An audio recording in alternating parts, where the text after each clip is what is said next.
All right. Well, thank you very much to the media for joining us. We appreciate you sticking with us. And you know what? I am very excited. I think the world is excited for October 9th as we get set to hear from the longtime heavyweight champion of the world who looks to reclaim his championship from the T-Mobile Arena in Las Vegas against Tyson Fury, their epic trilogy, Saturday, October 9th, live on ESPN Plus pay-per-view and Fox Sports pay-per-view. It all comes away from the T-Mobile Arena in Las Vegas. We get going at 9 o'clock Eastern, 6 Pacific time, an all-heavyweight pay-per-view card, all 4 fights, and it's highlighted by Deontay Wilder going after his heavyweight championship against Tyson Fury. Tickets are on sale now. You can get them at www.tmobilearena.com or axs.com. The event is presented by Top Rank, Bomb Squad Promotions, TGB Promotions, and Frank Warren's Queensberry Promotions. It is a Premier Boxing Champions presentation. Let's talk about the former heavyweight champion of the world with the record of 42 wins, 1 loss, 1 draw, 41 wins coming by way of knockout. A 2008 Olympic bronze medalist for Team USA.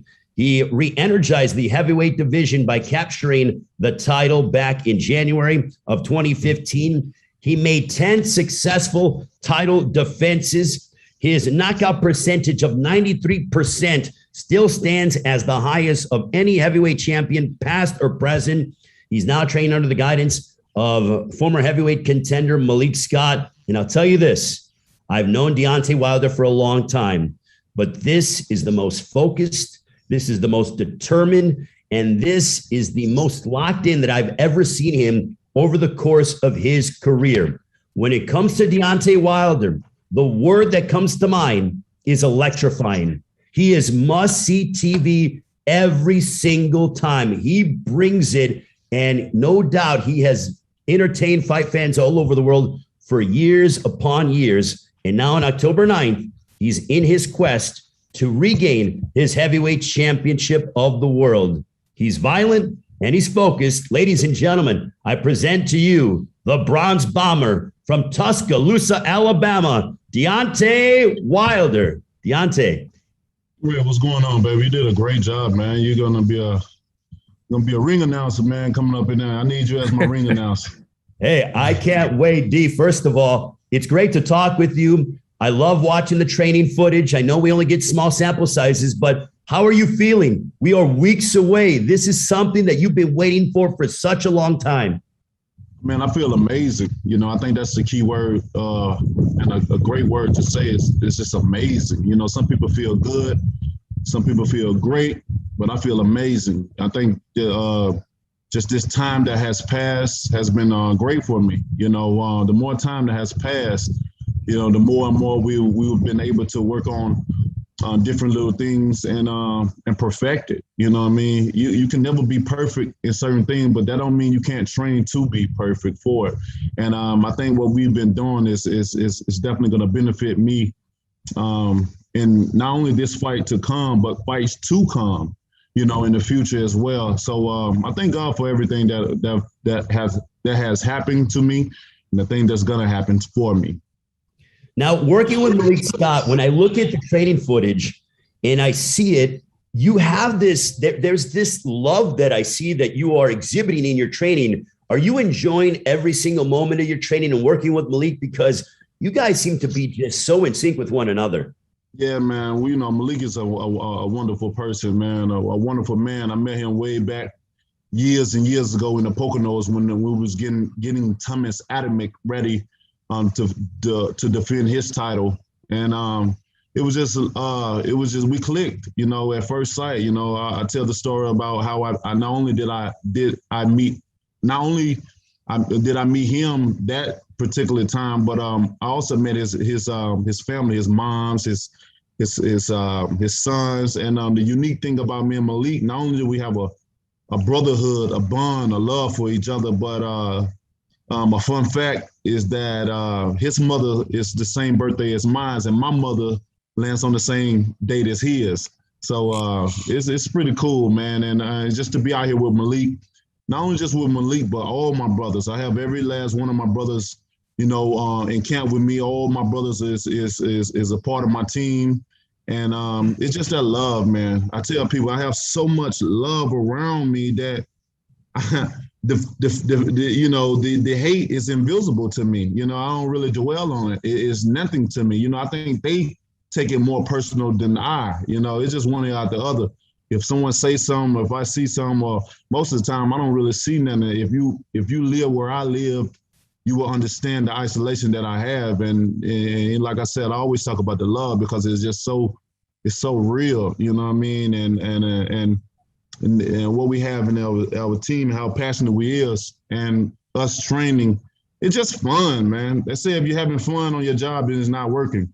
So that's what it is right now. We just been able to have fun while learning things. We create things together, and we just, it's just the passion that we have to come back and do this thing again and to become 2-time heavyweight champion of the world.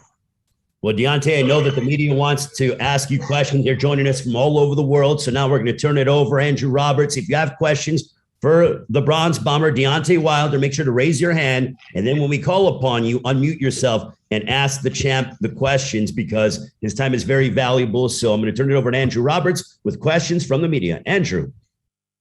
Thanks very much, Ray. Our first question is going to come from Keith Idek with Boxing Scene. Keith, you can go ahead and unmute yourself and ask your question. Yes, Deontay, as I understand it, you've been fully vaccinated for quite some time. And I was just wondering if you could lend your perspective on maybe the reluctance of a lot of boxers to not get vaccinated because it's obviously been postponing or canceling a lot of fights. I mean, you can't tell grown people what to do, and it's hard to try to.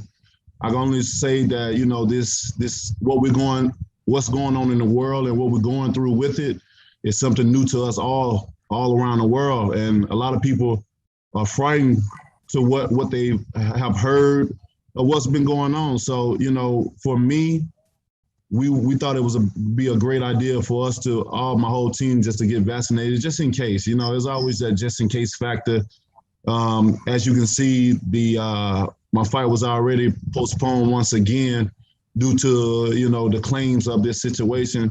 But we just thought it'd be a great idea because I heard a lot of things, but I trust the people that I'm around. I trust my doctor, and my doctor was really the one that was really able to really just calm me down in that situation and be like, all right, we're gonna get it, so we won't, and everybody around me to get it.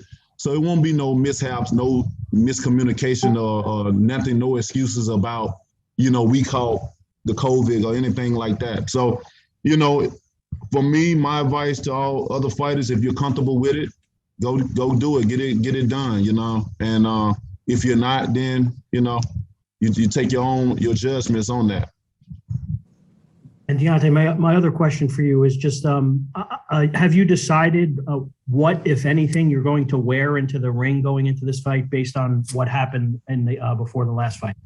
Yeah, I'm gonna,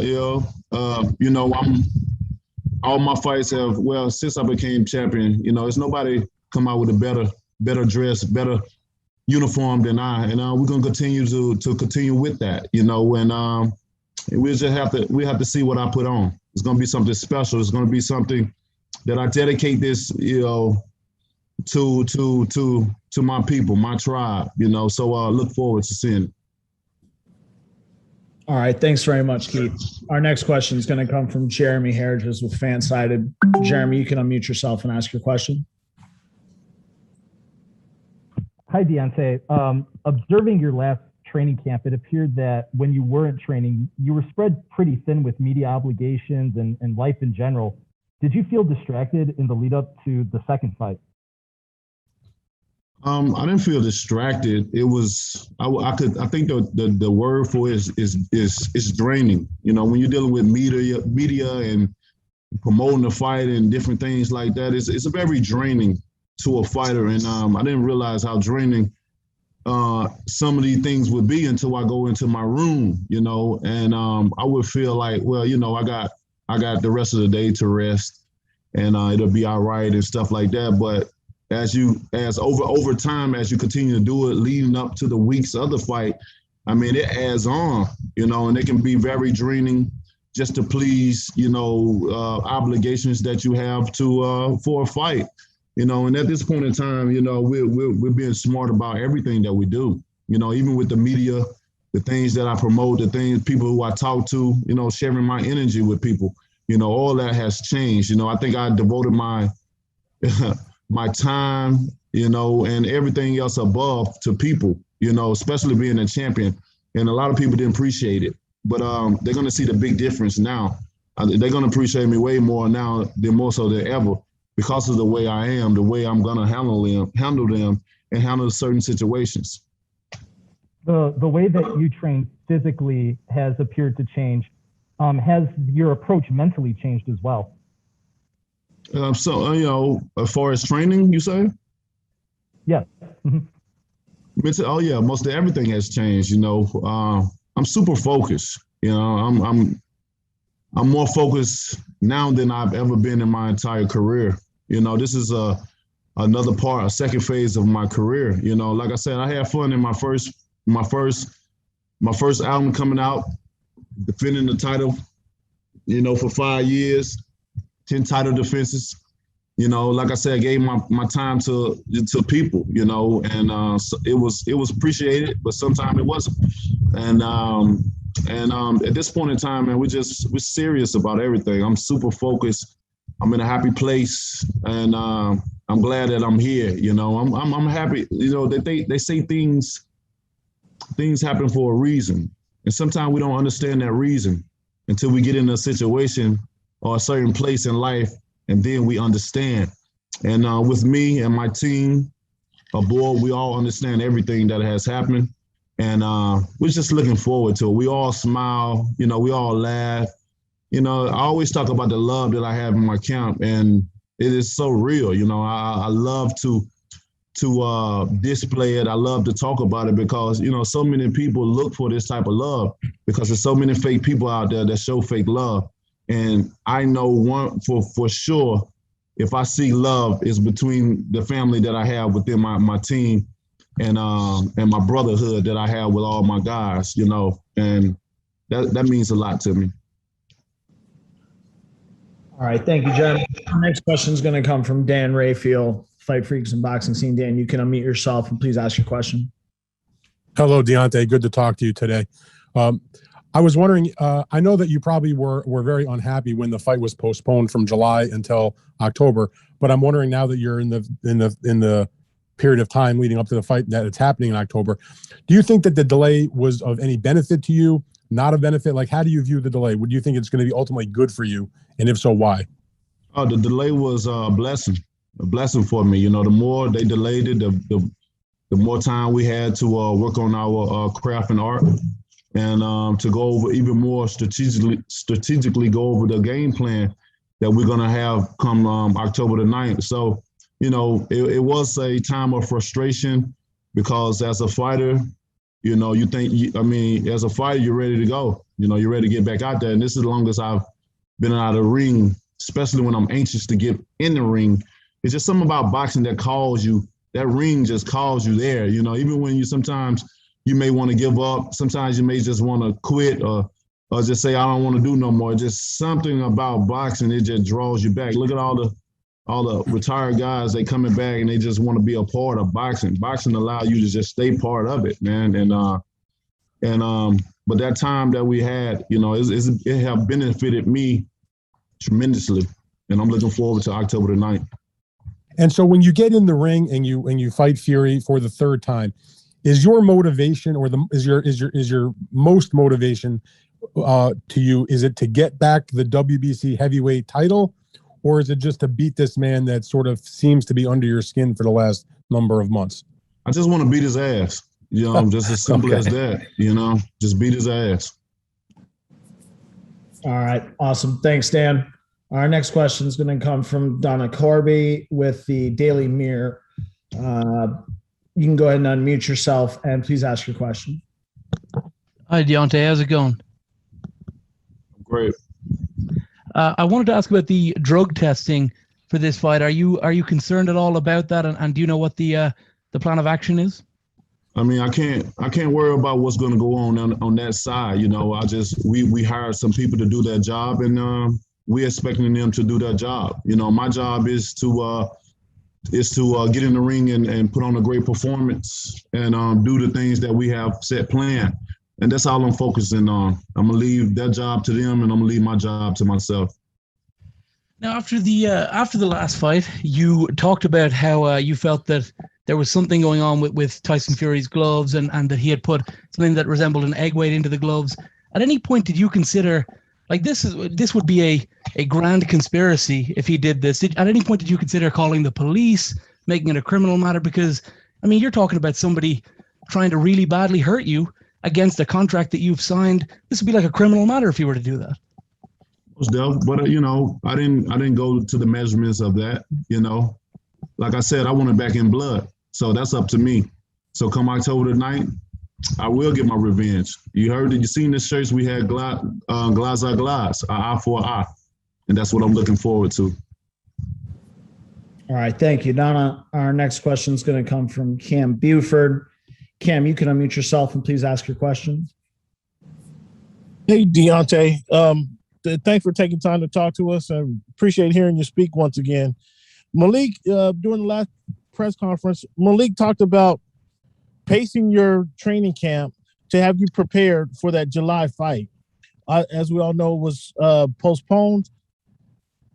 How was the process kind of recalibrating yourself in camp to get ready for the October 9th date? I mean, it was an easy process. You know, we just had to take a little bit more time off of what we was doing. We didn't want to overtrain. We didn't want to overdo anything that we was doing, you know, and we understood a lot of things that was going on. And when you understand certain things, and when, like I said, it's just like the truth. When you know the truth, they said the truth sets you free, you know, and we're free spirit, we're free beings, and we have a free mindset of thinking. And I think that what held us down the most, you know. Everybody was on the same accord, my whole team. You know, that's the beautiful thing about my team. Like, it's very rarely that we come into a disagreement on anything.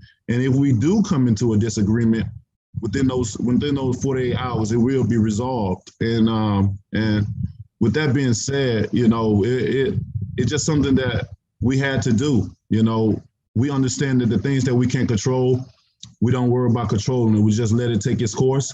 And when it's time for action to be presented and displayed, we do that. So I'm just looking forward to it. To October 9th. It's finally here, and hopefully there's nothing else that interfere with this process of proceeding forward.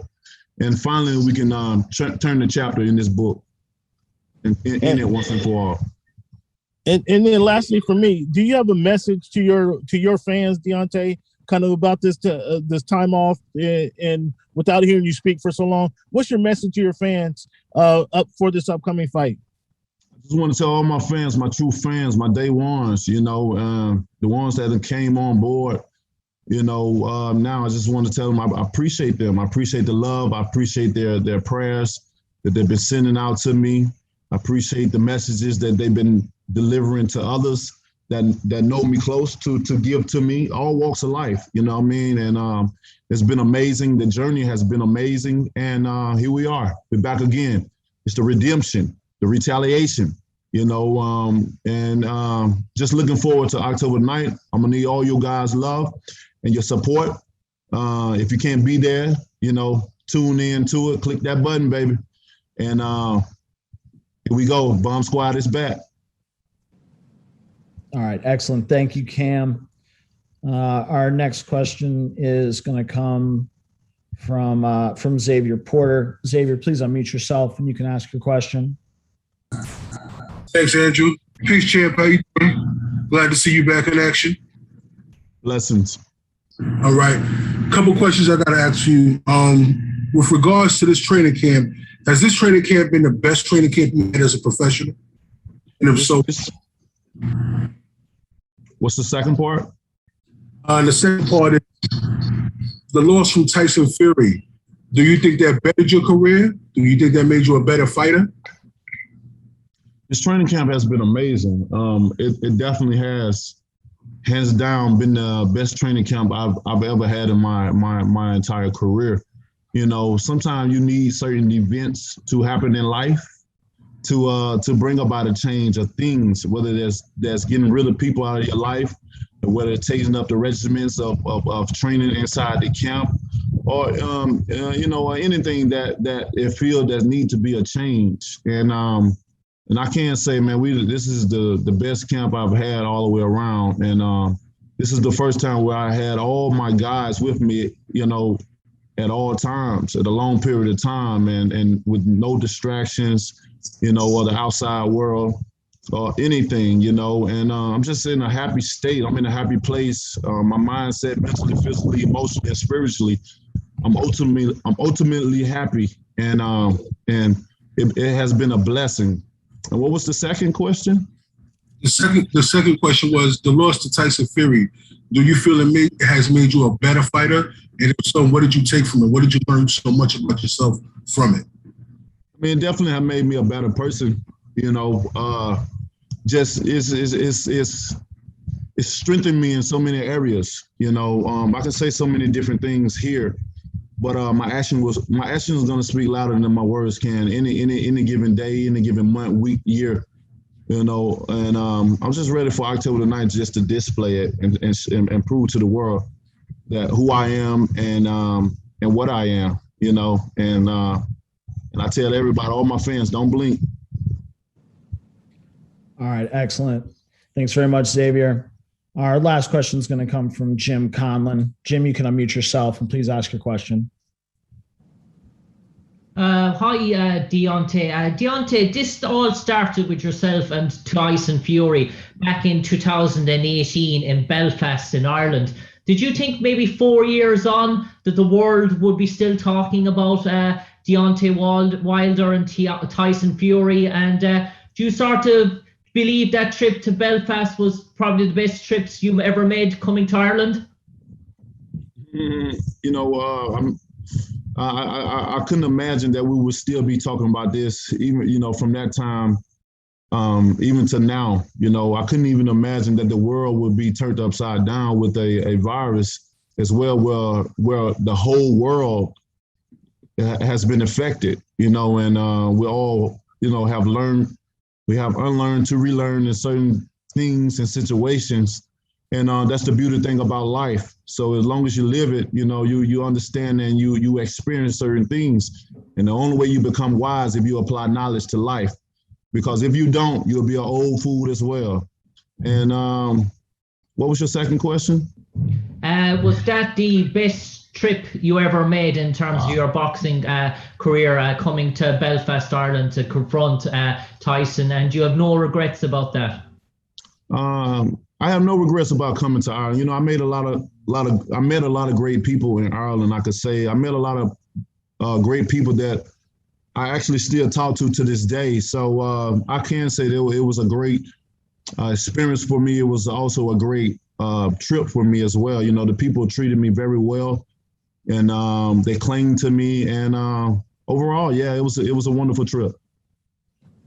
All right. Thank you very much to all of our media that joined us today. I'm going to turn it back over to Ray Flores to wrap it up. And thank you, Deontay, for your time.